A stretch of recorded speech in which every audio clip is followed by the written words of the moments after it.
सत्याचा शोध, जनतेचा आवाज आणि अन्यायाविरुद्ध निर्भीड लढा. अन्यायाविरुद्ध निर्भीड पत्रकारिता, खरा कायदा.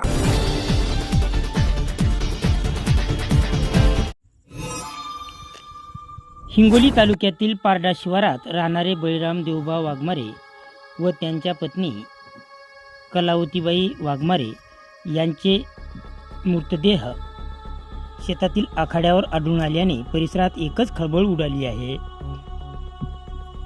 त्यांच्या डोक्यावर गळ्यावर जखमा आढळल्याने खुनाची शक्यता व्यक्त करण्यात येत आहे. पोलिसांनी श्वान पथकाच्या मदतीने तपास सुरू केला असून मृतदेह उत्तरीय तपासणीसाठी पाठवण्यात आले आहेत. नातवाला मृतदेह आढळल्यानंतर ही घटना उघडकीस आली. वरिष्ठ पोलीस अधिकाऱ्यांनी घटनास्थळी भेट देत तपासाची सूत्रे हाती घेतली आहेत.